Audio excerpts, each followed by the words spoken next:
noches, ¿me escucha? Hola, buenas noches. Claro, mucho gusto. ¿Cómo está? Muy bien, gracias. ¿Tiene más o menos idea de en qué consiste la dinámica? Hola. Pues por lo que he visto, se hace una breve introducción como de presentación, expongo el tema y al final como que comentarios ahí entre el coordinador de la sesión y así. Ok, sí, mira, igual, ¿qué prefiere, Eric o Eduardo? Eric está bien. Ok, doctor Eric, mira, igual, la intención realmente es que existan videos accesibles a la comunidad médica por medio de YouTube Claro, para las clases que dan. Entonces, al momento de que se realicen las clases, pues estamos en vivo en Facebook y en Zoom. Así que si llega a haber preguntas, pues si es en Zoom, usted las puede ver. Si es por Facebook, nada más veo yo, entonces se las puedo decir.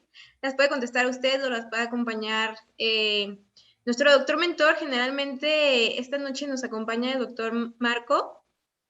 La intervención que él tiene es para felicitar, para comentar, para concluir, para dar un poquito más de información, lo que él vea necesario para complementar un poquito más del tema. Es realmente un acompañamiento solamente, pero quien se avienta a la clase, pues es usted. claro. Así que más o menos dura entre 25 a 30 minutos o pedimos que dure la exposición de los residentes. Más o menos calcula el suyo cuánto dure. Como media hora máximo. Espero que Ah, me... muy bien. Sí, no se preocupe. Entonces, yo le presento, hablo 1 minuto, 2 máximo, le cedo la voz, usted comienza con su exposición. Si nos acompaña el doctor Marco, le cedo la voz al doctor para que haga su intervención. En caso de que existan las preguntas, le digo que se las leo. Si solamente son felicitaciones y saludos, pues lo puedo dejar para el último porque son cuestiones rápidas. Y Claro. hacemos conclusiones al último. Generalmente los webinarios duran entre 30 minutos a 1 hora, depende mucho de los doctores o de qué tanto vayan a hablar. Se reparte generalmente de ese tiempo, pero no pasamos de la hora también. Sabemos cómo son sus tiempos, así que es muy respetable eso. De acuerdo. Igual sería nada más, yo les pido pues conocerlos un poquito antes para que sepa pues con quién va a estar hablando un ratito la presentación y para ver si se escucha bien y se ve bien. Usted se escucha y se ve también muy bien. ¿Sería tan amable de intentar compartir la presentación para ver que no exista ningún problema? Claro.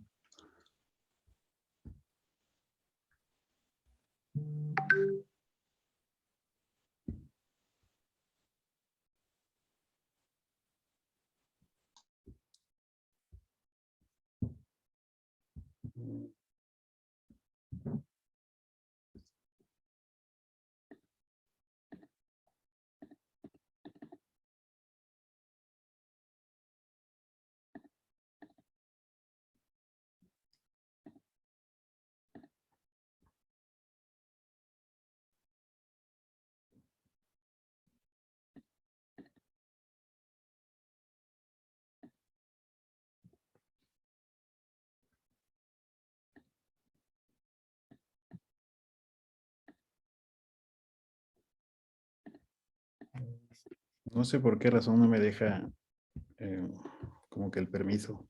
¿Le dice algo en específico?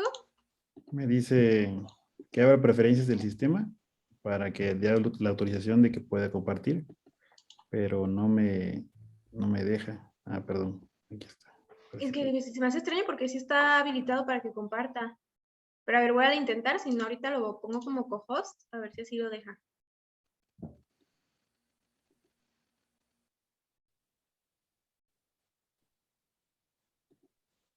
A ver, déjenme intentar una vez más. Ahí está cargando. Listo, ya lo veo. Sí, ¿Y cómo te sientes más cómodo? ¿Hablándote de usted o de tú? eh, de todo está bien, no hay ningún problema. Ok, igual te iba a comentar, si durante la exposición tú te sientes más cómodo con la cámara apagada, adelante, como te sientas mejor. De acuerdo. ¿Vale? Sí, no Igual, hay problema. empezamos ahorita hasta dentro de 10 minutos, doctor. Le digo que a mí me gusta citarlos antes para ver que no haya problemas técnicos. Pero empezamos a las 8 en punto. Igual si gusta, mientras puede tener apagada su cámara y su micrófono y lo veo en 10 minutitos, ¿sale? Vale, órale. Igual, nada más sería tan amable de dejarme compartir poquito pantalla porque se comparte su imagen. Claro. Listo. Ustedes, ahorita vas a poner cardio, ¿verdad? Sí, Muy bien. Gracias, doctor. Ahorita lo veo. No, a ti, muchas gracias.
Hola, hola, ¿qué tal? Muy buenas noches. Sean todos ustedes bienvenidos a La Voz de Residente, como todos los miércoles, agradecidos que se estén dedicando su tiempo para seguir aprendiendo.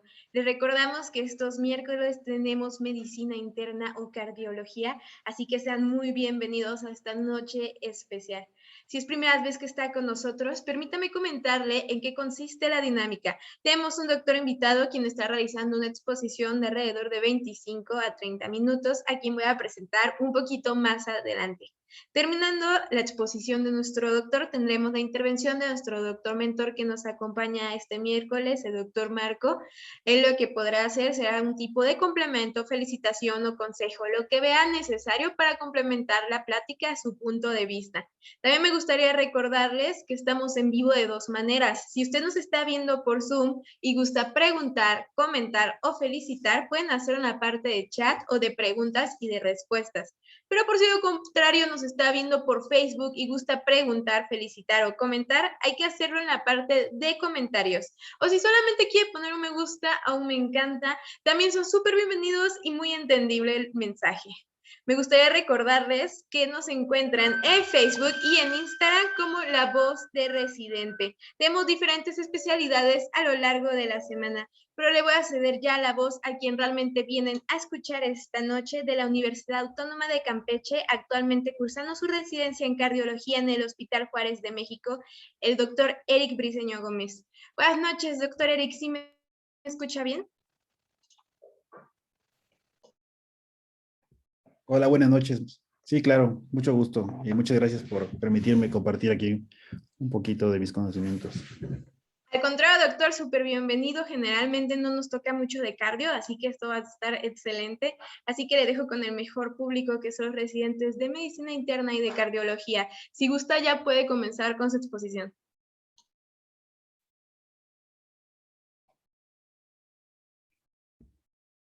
Ok, muy bien. Pues nuevamente, gracias por la presentación. Agradezco la oportunidad para poder compartir esta charla.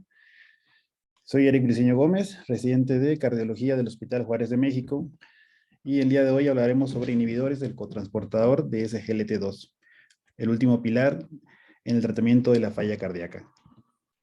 A manera de introducción, recordemos que para el manejo este tipo de medicamentos están indicados para el manejo farmacológico de diabetes tipo 2, en el cual ya sabemos que contamos con un arsenal bastante variado, que incluye la metformina, sulfanilureas, las tiazoledinedionas, inhibidores de DPP4, los inhibidores del cotransportador SGLT2 y los agonistas del receptor GLP1. Sin embargo, no todos estos han demostrado beneficios en cuanto a la mortalidad cardiovascular. La metformina, que es el más conocido por todos y más utilizado, pues únicamente demostró en su momento disminución del riesgo de enfermedad macrovascular. El resto de los medicamentos hasta recientemente se mantenían con un efecto cardiovascular neutro, hasta la llegada de los últimos dos que mencioné, los cuales han demostrado de manera consistente un efecto cardiovascular benéfico para los pacientes. De manera que las guías actuales para el manejo de diabetes mellitus nos piden abordar al paciente de manera inicial, valorando si existe o no enfermedad cardiovascular aterosclerótica o falla cardíaca o renal en su caso, indicando preferiblemente este tipo de medicamentos, tanto el GLP-1 como los inhibidores del SGLT2, para el manejo inicial de este tipo de pacientes. En cuanto a los inhibidores de SGLT2, pues estos van a actuar a nivel del túbulo de la porción proximal de la de Henle, en la cual van a inhibir este transporte que va a existir o intercambio entre sodio y glucosa, de manera que van a inhibir la reabsorción en este segmento de la glucosa que se va a filtrar a través del glomérulo. De manera que el resultado final es que el paciente va a presentar glucosuria y pues este va a ser el mecanismo por el cual van a actuar de manera general. Los efectos benéficos que vamos a poder encontrar con estos pacientes va a ser, uno, el efecto glucosúrico per se, va a tener también un efecto antihipertensivo que va a estar mediado por esta diuresis osmótica que va a generar y una hemoconcentración que van a presentar los pacientes, lo cual se va a asociar también a que a una promedio de unos dos años pues, se asocian con una pérdida ponderal de aproximadamente casi 3 kilos. Esto debido a que el paciente va a estar orinando en promedio de 70 a 80 gramos de glucosa por día, que nos equivalen más o menos a 280 o hasta 360 calorías por día. Y asimismo, tiene un efecto en cuanto a la disminución del ácido úrico sérico en aproximadamente del 10 al 15%. Este tipo de medicamentos, entonces, tenemos que nos van a ayudar a disminuir la glucosa y el sodio a nivel sérico, ya que inhibe su reabsorción en la porción proximal del túbulo en los pacientes, de manera que va a disminuir la hiperfiltración en estos pacientes, generando aumento en los niveles de glucosa y sodio en la orina, que per se van a ocasionar disminución en la congestión de los pacientes.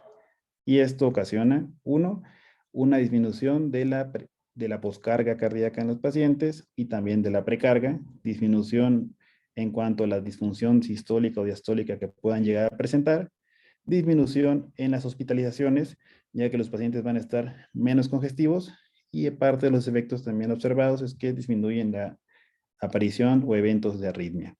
De manera que todo esto se va a sumar para que además de los efectos benéficos para el control de la glucosa, nos ayudan a una mejoría en cuanto a la función cardíaca y también en el deterioro de la función renal que pueden presentar los pacientes con diabetes.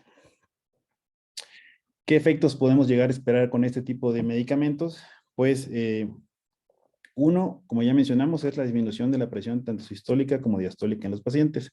Se estima que este beneficio se observa en todo el espectro de pacientes que pueden tener enfermedad renal crónica, desde el estadio 1 hasta el estadio 4. En el estadio 5 no existe evidencia para su uso, pero se asocian en promedio en una disminución de 3 a 5 milímetros en mercurio de presión arterial sistólica, de 1 a 2 para la presión arterial diastólica.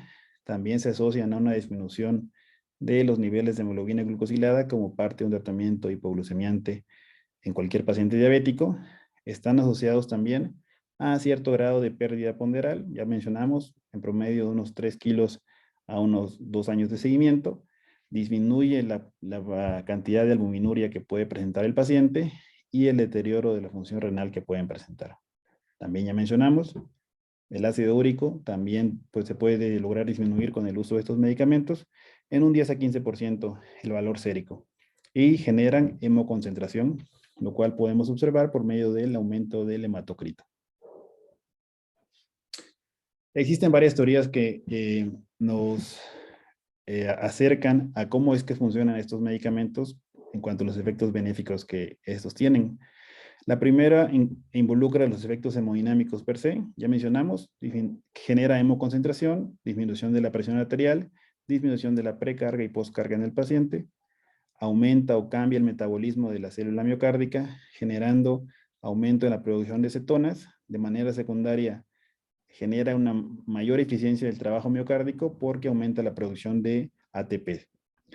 La inhibición del intercambio del sodio e hidrógeno en los miocitos genera que estos o que se progrese menos una hipertrofia a nivel del músculo miocárdico, disminuye la producción de fibrosis y de depósito de tejido de colágeno, disminuye el remodelado en el corazón, de manera que esto disminuye el riesgo de arritmias, como son causadas o las que pueden causar muerte súbita, y también disminuye la sobreactivación del sistema nervioso simpático. Y esto a su vez disminuye el riesgo de arritmias. Todo esto es importante mencionar que va a expensas de que no tiene un riesgo neutro para inducir hipoglucemia o activación del sistema nervioso simpático, que es una de las maneras en las que disminuye el riesgo de arritmias. Esto igual ya lo comentamos, generan un cambio en el metabolismo de los miocitos. Generalmente vemos que un paciente diabético que no está tratado con un inhibidor de SGLT2 presenta una predisposición por utilizar oxidación de glucosa, de cetonas y de glucólisis. Y una vez que iniciamos el tratamiento con inhibidores de SGLT2, en este caso como el ejemplo que mencionan empaglifosina, vemos que se genera un gasto positivo en cuanto a la producción de ATPs que mejora finalmente el rendimiento miocárdico que va a tener el paciente. Luego entonces, para pacientes con falla cardíaca ya establecida, estos tipos de medicamentos, en general inhibidores de SGLT2, nos ayudan a poder optimizar el tratamiento de falla cardíaca en los pacientes, de manera que al disminuir el riesgo de hipercalemia, nos permiten aumentar la dosis o iniciar de manera más segura los inhibidores de la neprilicina o los antagonistas de mineralocorticoides que se asocian a un aumento del potasio sérico. Al disminuir la progresión de la disfunción renal o el empeoramiento de la misma, también nos permiten poder incrementar las dosis hasta llegar a las metas terapéuticas de tanto el ARNI como el antagonista de mineralocorticoides, y como no tienen un efecto sobre la presión arterial, ni causan hipotensión sintomática, también nos permiten mantener un nivel seguro en cuanto al uso de ARNIs y beta bloqueadores para poder llegar a las metas óptimas que debemos tener con los pacientes. Existen 4 fármacos de este grupo, los cuales incluyen la empaglifosina, canaglifosina, dapaglifosina y ertoglifosina, cada uno con un estudio que avala su uso para el diabetes, y que se empezaron a publicar a partir de 2015 y el último hasta 2020, que fue el Vertis, en el cual observaron un adecuado control de glucosa en los pacientes, asociado, y lo más importante es que demostró mejoría en los desenlaces cardiovasculares de todos estos pacientes. Ahora, ¿cuál es mejor de estos 4 grupos de esos 4 medicamentos, perdón? Pues para eso tenemos este metaanálisis en el cual compararon los 4 estudios, y lo que podemos observar es que existe cierto efecto de clase para un beneficio cardiovascular, tanto en los desenlaces adversos cardiovasculares, el desenlace compuesto, la muerte cardiovascular y la falla cardíaca, que es en donde todos mostraron disminución de los desenlaces en estos pacientes. Y vemos que al que le fue mejor aparentemente fue a la empaglifosina con el estudio EMPA-REC, que fue el primero que fue publicado y que mostró disminución del riesgo relativo de un 14% para los desenlaces adversos compuestos, disminución de un 38% para la muerte cardiovascular y un 35% de disminución de hospitalizaciones para falla cardíaca. Los demás estudios conservaron la protección para la falla cardíaca, pero solamente el CANVAS logró una disminución del desenlace compuesto primario, que eran el compuesto de desenlaces adversos, ya sea muerte cardiovascular y falla cardíaca. Y estos también están asociados a una disminución del deterioro de la falla renal en los pacientes. Aquí lo que observamos es que el que tiene mayor beneficio aparentemente, nuevamente, es la empaglifosina, con una disminución del riesgo relativo del 46% para este tipo de pacientes diabéticos. Luego entonces tenemos que, una vez demostrado que el paciente diabético le va mejor en cuanto a desenlaces cardiovasculares y menos riesgo de que lo hospitalicen por falla cardíaca, el siguiente punto que quedó en establecer fue en pacientes que ya tenían falla cardíaca, qué utilidad podían llegar a tener este tipo de medicamentos. De manera que en el 2019 fue publicado el estudio DAPA-HF, en el cual utilizó dapaglifosina en pacientes con falla cardíaca con FEBI reducida. Estos eran pacientes con falla cardíaca que se encontraban con clase funcional NIHA 2 a 4, FEBI menor de 40%, niveles de NT-proBNP elevados, que tenían una función renal no tan deteriorada, al menos arriba de 30 mililitros por minuto, no estaban hipotensos, no tenían diabetes tipo 1, y le hicieron un seguimiento por 18 meses. Aquí lo que encontraron fue que hubo una disminución del 26% del desenlace compuesto primario, que era un compuesto de hospitalizaciones y muerte cardiovascular. Vemos que, como mencioné, disminución del 26% del desenlace compuesto primario con una P estadísticamente significativa y un intervalo de confianza que no toca la unidad. Para las hospitalizaciones por falla cardíaca, también se demostró disminuir un 30% en este tipo de pacientes. La muerte de causa cardiovascular también se observó una disminución del 18% en este tipo de pacientes comparada contra el placebo, y la muerte por cualquier causa también se redujo en un 17%. Aquí esto es muy importante porque ese estudio demostró que pacientes con falla cardíaca, no importaba si tuvieran diabetes tipo 2 o no, ambos grupos de pacientes se beneficiaban de manera clara de ese tipo de medicamentos en cuanto a los desenlaces que podían tener. Si vemos la tabla de Forest Plot, analizando los subgrupos, vemos que prácticamente a todos los subgrupos que fueron evaluados les fue mejor con el uso de la dapaglifosina comparado contra el placebo. Sin importar la función renal, sin importar el índice de masa corporal, sin importar los niveles séricos que tenían inicialmente de NT-proBNP, y sobre todo si eran diabéticos o no. De manera que ese estudio se pudo concluir como que demostró un 26% de reducción del compuesto de muerte cardiovascular, hospitalización por falla cardíaca o un ingreso urgente por falla cardíaca. 25% menos de muerte cardiovascular u hospitalización por falla cardíaca, 25% menos de hospitalizaciones totales por falla cardíaca y 17% de muerte cardiovascular por cualquier causa. Y esto es importante, que no hubo diferencia entre si el paciente era diabético o no, el beneficio se mantenía en ambos grupos de pacientes. El siguiente estudio que demostró la utilidad de este grupo de medicamentos fue el estudio Emperor Reduced. Este fue publicado en el 2020, igual en el New England.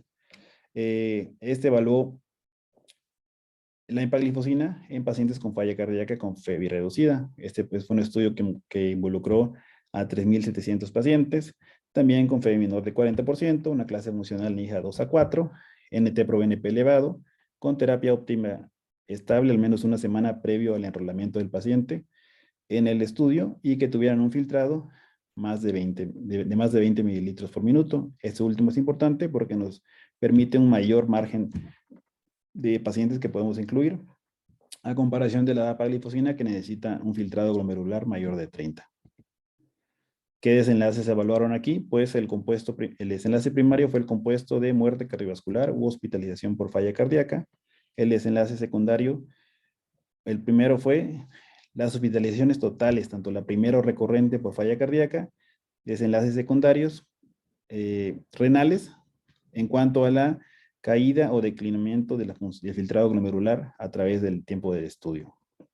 ¿Qué encontraron aquí? Pues una disminución del 25% del desenlace compuesto primario en los pacientes sometidos a empaglifosina comparados contra placebo.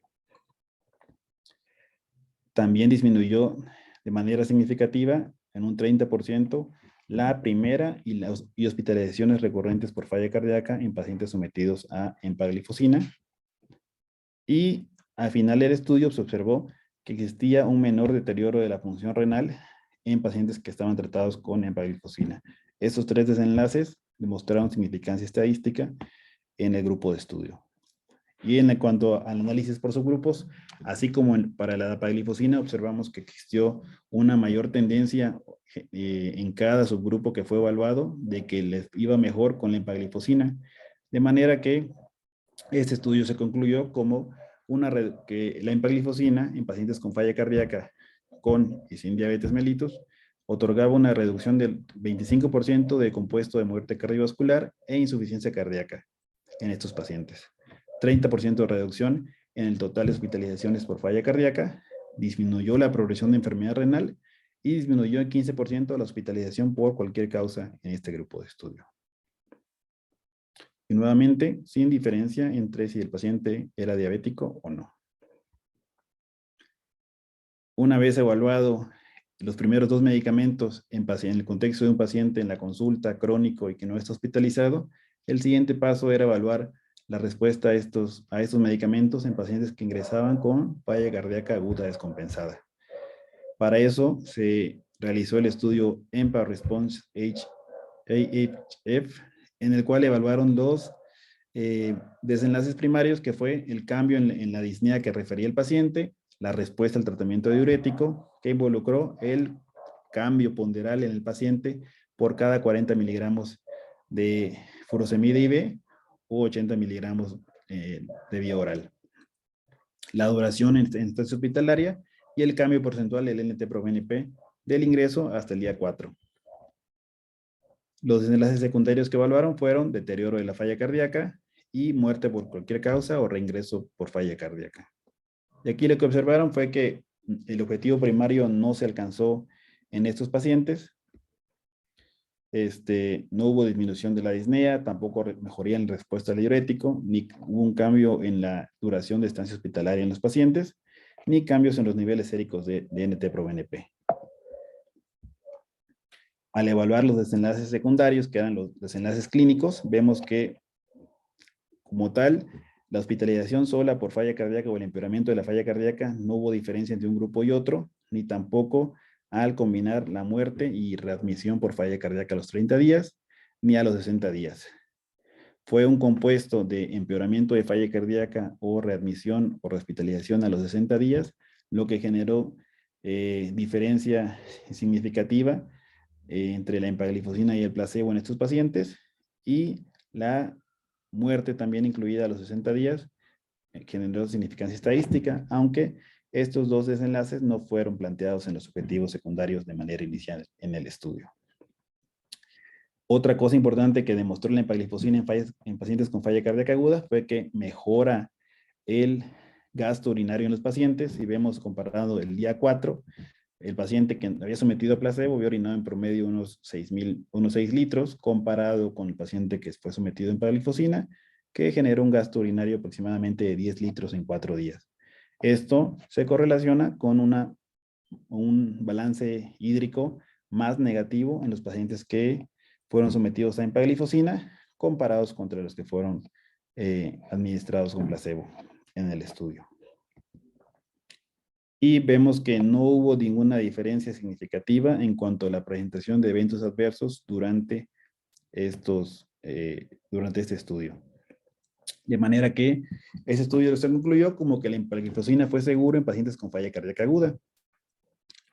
Si ya lo estaban tomando, habría que evitar el retiro de los pacientes que ya lo toman y sean hospitalizados por falla cardíaca aguda, siempre que la situación hemodinámica lo permita.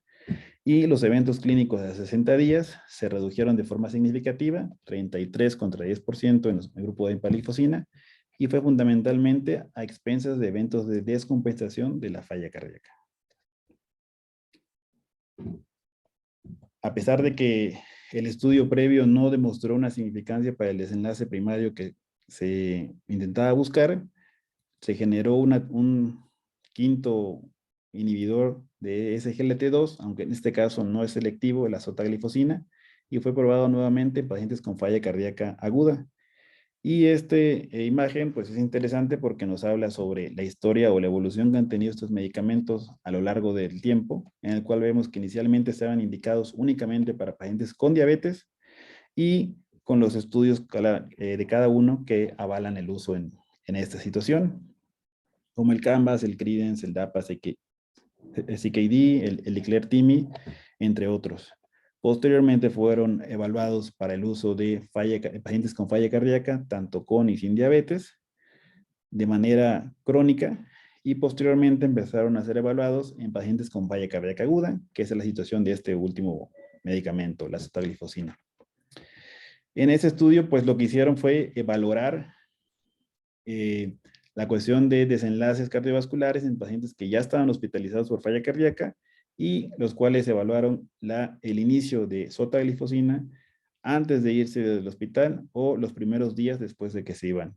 Una vez que ya se había iniciado el tratamiento médico óptimo para falla cardíaca con FEBI reducida, en los cuales incluían inhibidores del sistema renina-angiotensina. Si se podía iniciar un inhibidor de la neprisilina estaba perfecto, beta bloqueadores y antagonistas de los mineralocorticoides. Y para recordar nada más, este tipo de medicamentos es no selectivo, además de inhibir el cotransportador SGLT2 en el túbulo contorneado proximal, también inhibe el SGLT1 a nivel del tubo digestivo. Los pacientes que incluyeron en este estudio fueron pacientes con falla cardíaca, que estaban sometidos a diuréticos intravenosos, que estaban estables, no requerían oxígeno, en transición ya diuréticos orales con niveles de péptidos natriuréticos elevados y con diabetes mellitus tipo 2. Y les pedían no tener falla cardíaca ya terminal, un síndrome coronario agudo o un evento cerebrovascular reciente y un filtrado menor de 30. Evaluaron los mismos desenlaces, hospitalizaciones y muertes cardiovasculares, y en cuanto a los secundarios, cada uno de los componentes de manera separada. Aquí observaron que si hubo disminución del desenlace compuesto primario, que incluía muerte, hospitalización por falla cardíaca, hubo una reducción del 33% de riesgo relativo y también en cuanto al desenlace solo de la hospitalización por falla cardíaca, hubo una reducción del 29% de riesgo relativo. Esta tablita es prácticamente lo mismo de las gráficas anteriores. Y ya sabemos, en el análisis por subgrupos, este tipo de medicamentos muestran tener un efecto benéfico en prácticamente todos los subgrupos de los pacientes, y respectivamente de la edad, el filtrado estimado, y el tiempo en el cual lo daban de alta. ¿Qué consecuencias hubo con el uso de este medicamento? Como sabemos que igual se encuentra a nivel del tubo digestivo, lo que se observó es que podían presentar un poco más de diarrea y obviamente también mayor evento de hipoglucemia severa o clínicamente significativa.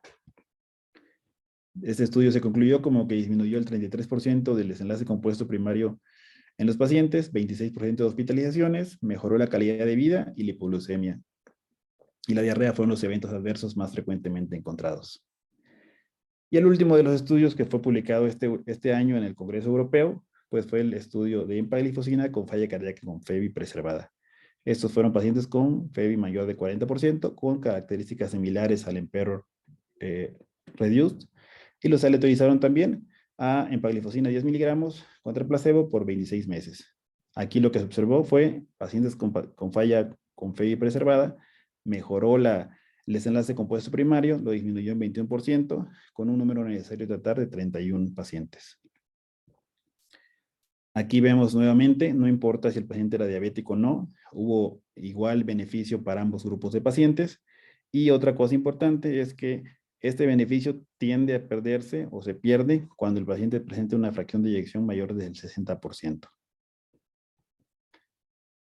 El paciente también tiene menos hospitalizaciones por falla cardíaca cuando se somete a empaglifosina, inclusive con FEBI preservada, y se concluyó como una reducción del 21% del desenlace compuesto primario, 27% de reducción de hospitalizaciones por falla cardíaca, sin incremento de los eventos adversos con empaglifosina, y este efecto, ya mencioné, se atenúa con una FEBI mayor del 60%. De manera que, con base en la evidencia que acabo de demostrar, las guías actuales recomiendan el uso de estos tipos de medicamentos para pacientes con falla cardíaca con FEBI reducida. En la guía americana, en el 2021 se publicó el consenso de expertos, en el cual lo ponen después de un IECA, ARA o ARNI con un beta bloqueador y el antagonista del mineralocorticoides. El siguiente grupo de medicamentos que se debe utilizar es el SGLT2 para pacientes con FEBI menor de 40%, con clase emocional NIHA 2 a 4, en conjunto con terapia médica óptima para la falla cardíaca. Y en cuanto a la Sociedad Europea, pues este año también publicó sus guías nuevas, en las cuales lo ponen en el tope de lo que debemos iniciar como tratamiento en pacientes con falla cardíaca con FEBI reducida, y lo ponen al mismo nivel que IECAS o ARNIs, betabloqueadores, antagonistas de mineralocorticoides, y junto a ellos aparecen los inhibidores del SGLT2 con un nivel de evidencia y clase de recomendación 1A para pacientes con fiebre reducida para disminuir el riesgo de hospitalización y muerte en estos pacientes. De manera que con esto concluimos.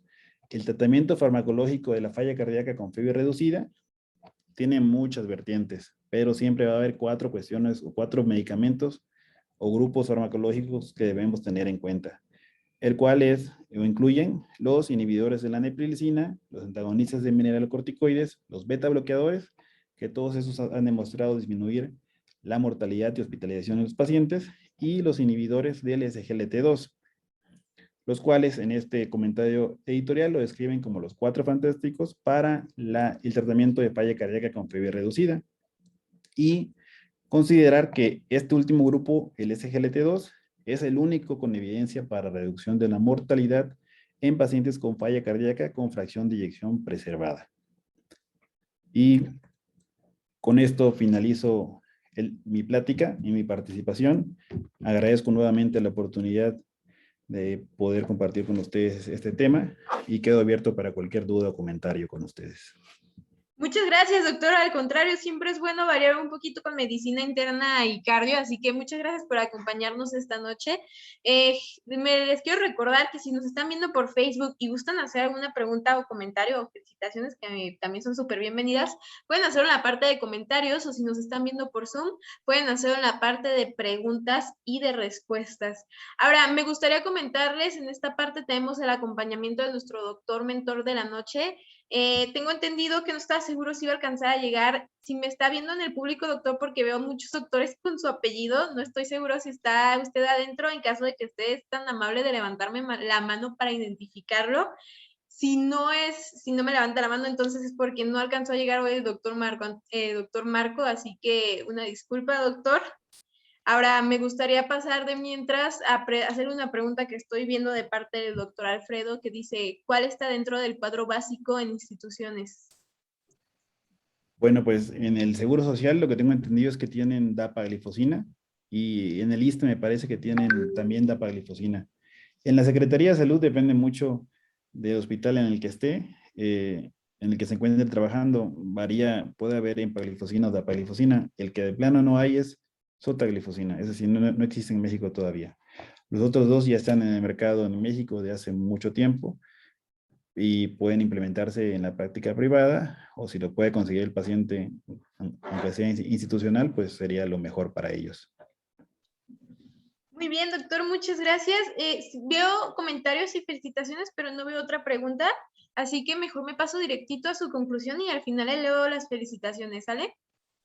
Gracias. Pues yo creo que es un grupo de medicamentos que debemos tener en cuenta, tanto para pacientes con falla cardíaca como aquellos que son diabéticos únicamente, porque nos evitan que el paciente progrese a la falla cardíaca y mejora o atenúa la disminución de la función renal en los pacientes. O sea que es un medicamento que tenemos que manejar simplemente por el hecho de ser indicado para la diabetes, ya sea con falla cardíaca o sin falla cardíaca. Muy bien, muchas gracias, doctor. Le paso a leer los comentarios que estoy viendo. Nicolás le manda felicidades al doctor Briceño. El doctor Ulloa manda sus felicitaciones y saludos desde Campeche. Javier González manda gracias, doctor, excelente ponencia. Rubén Velázquez, felicidades al doctor Eric. Brenda Cervantes, felicidades, siempre es bueno saber algo de cardio. Y Ramiro Ulloa manda felicidades, doctor, excelente presentación. Espero haya más cardio. Sí, yo también espero que haya más cardio, así que si nos están viendo residentes de cardio también son súper bienvenidos a dar la plática. Doctor, no me pregunta, solamente fueron esa pregunta y las felicitaciones también de Nadia Melissa, que dice excelente, muchas felicidades. Así que, doctor, muchas gracias por tomarse un poquito de su tiempo para enseñarnos esta noche. Y me gustaría recordarle a los doctores que nos están viendo, si quieren volver a revivir la plática del doctor Eric, estudiarla las veces que les parezcan necesarias. Les recuerdo que nos encuentran en YouTube como Medical Legal Center. Todos los miércoles tenemos una variación entre medicina interna, urgencias o cardiología, así que este 27 de octubre van a encontrar la plática del doctor Eric para que la puedan revivir las veces que ustedes vean necesarias. Ahora me gustaría dirigirme a ustedes, los doctores que nos están viendo. Si usted gusta hacer una plática, una clase, como a mí me gusta decirles, como lo realizó el doctor Eric, pueden mandarnos un mensaje a nuestro Facebook en La Voz de Residente y con mucho gusto nos estaremos comunicando con ustedes para que nos regalen un poquito de su conocimiento. Ahora me gustaría dirigirme a usted, jefe o jefa de residentes, si requiere alguna de nuestras pláticas para adiestramiento o capacitación en temas médicos legales, por favor comuníquese con nosotros al correo electrónico atención.mlc@gmail.com. Atención, hay que escribirlo sin acento, .mlc@gmail.com, y estar recibiendo de nuestras pláticas de manera gratuita en esta temporada de pandemia. Sin más que decir, muchas felicidades, doctor, muchas gracias por traer cardio. Hace mucho que no teníamos un residente en cardiología y muchas gracias por dedicarnos, aunque sea este tiempo de su vida profesional. No, un placer, mucho Muchas gusto. gracias, doctor, que pase bonita noche. Igualmente, hasta luego.